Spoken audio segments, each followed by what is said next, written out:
नमस्कार दोस्तों आज आप लोगों को एक कहानी सुनाता हूँ। इस कहानी में एक पंडित जी थे। पंडित जी जब रास्ते से जा रहे थे तभी उन्होंने देखा कि कुछ लोग एक गधे की लाश को ठिकाने लगा रहे थे। अब ये चीज जैसे पंडित जी देखते हैं, देखने के बाद बहुत नाराज होते हैं और उन लोगों से कहते करे तुम लोगों ने तो बहुत बड़ा पाप कर दिया। अब ये बात जैसे वो लोग सुनते हैं, सुनने के बाद अपनी सफाई देते हुए कहते हैं कि महाराज अब तो गलती हो गई, अब इसका कैसे निदान पाया जाएगा। इस पे महाराज जी कहते हैं कि तुमने जो पाप किया है, इस पाप के लिए तुम्हें बहुत बड़ी पूजा करवानी होगी, बहुत ज्यादा दान पुण्य करना होगा और तमाम और प्रक्रिया बताई जो उन बेचारों के लिए काफी मुश्किल था।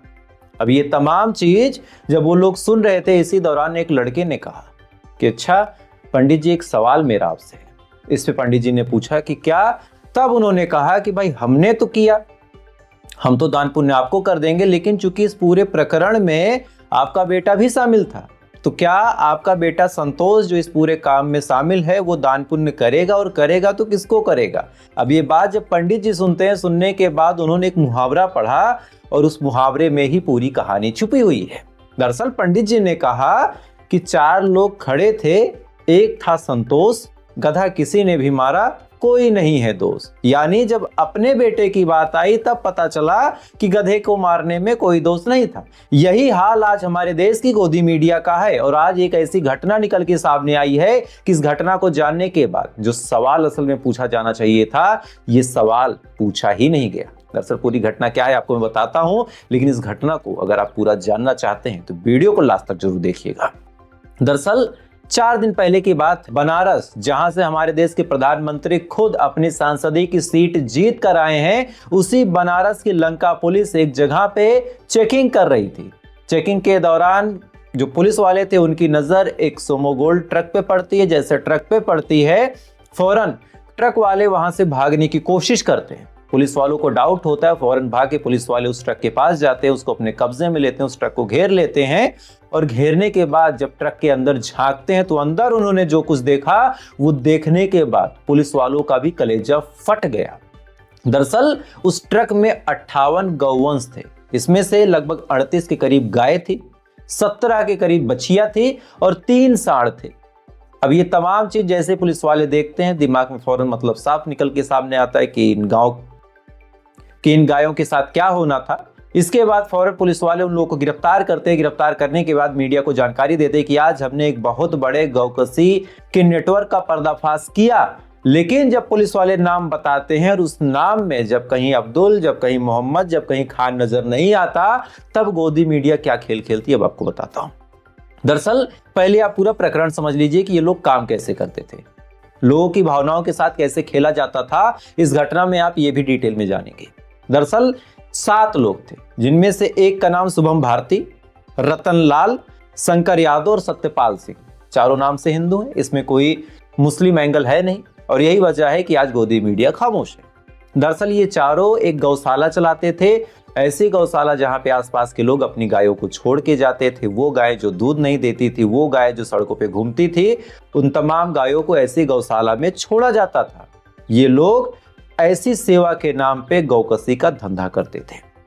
ये चारों लोग अलग अलग जगहों से गायों को कलेक्ट करते थे, एकत्रित करते थे और 2-2, 3-3 की शिफ्ट में, यानी एक गाड़ी में 2 गाय डाल के, एक गाड़ी में 3 गाय डाल के बिहार ट्रांसफर कर देते थे और बिहार में इन गायों को काटा जाता था।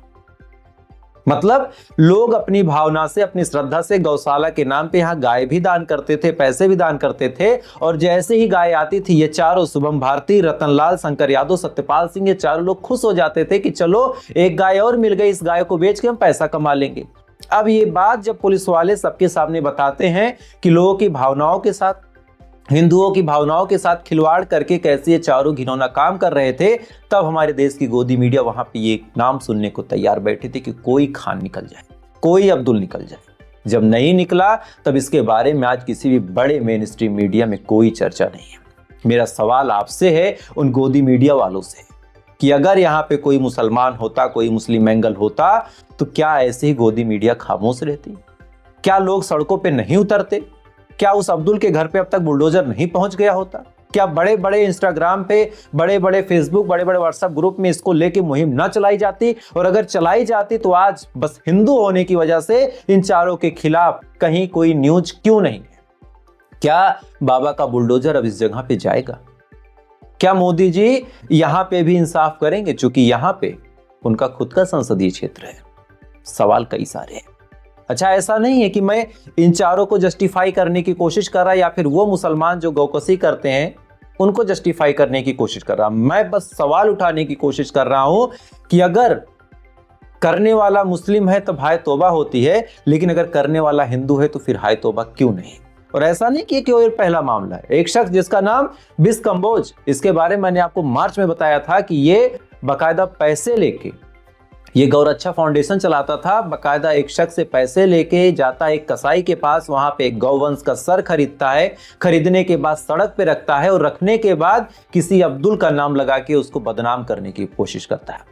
वहां पे भी पुलिस वाले काफी मुस्तैदी के साथ तैनात होते हैं। जब जांच पड़ताल करते हैं तब जांच पड़ताल में पता चलता है कि जो गौरक्षा के नाम पे यहाँ पे इतने ड्रामे कर रहा है, असल में ये खोपड़ी उसने ही ला के रखी है। और यहाँ पे भी पुलिस वाले पूरी मुस्तैदी के साथ तैनात ना होते तो लोगों की भावनाओं के साथ जो खिलवाड़ हो रहा था, अगर पुलिस वाले सही में सच सच नाम ना बताते तो अब तक गोदी मीडिया इसमें अब्दुल, मुस्लिम और न जाने हिंदू मुस्लिम का क्या रंग देके, नफरत की भावना को घोल के क्या कुछ करवाती, ये चीजें बताने की जरूरत नहीं है।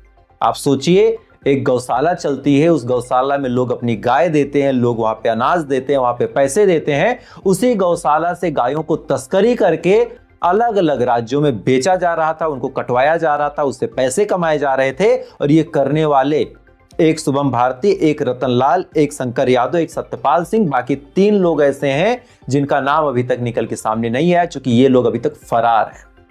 सोचिए कितना बड़ा सिंडिकेट इनका चल रहा था कि ट्रकों में भर के 58 के करीब गाय ये बिहार तक रवाना कर दे रहे थे। वो तो यहाँ की पुलिस वाली मुस्तैदी के साथ तैनात थी, तब ये लोग पकड़े गए। अगर न तैनात होती तो क्या होता? और सवाल गोदी मीडिया से भी है, कितनी बड़ी न्यूज है, आप क्यों खामोश हैं? हमारे जैसे छोटे यूट्यूबरों को ये कहानियां क्यों सुनानी पड़ती हैं? आप क्या कर रहे हैं? खैर, तो ये बड़ी अपडेट थी। इस अपडेट के बारे में आपकी क्या राय, कमेंट कीजिएगा। और अगर ऐसी कहानियां और ऐसी खबरें आप सुनना चाहते हैं, वो खबरें जो गोदी मीडिया आपको नहीं बताती, तो वीडियो को लाइक करके, चैनल सब्सक्राइब करके अपना प्यार दें। थोड़ी देर बाद फिर मुलाकात होगी ऐसी किसी खबर साथ। तब तक आप अच्छे रहिए, खुश रहिए, ऊपर वाला आपकी हिफाजत करे।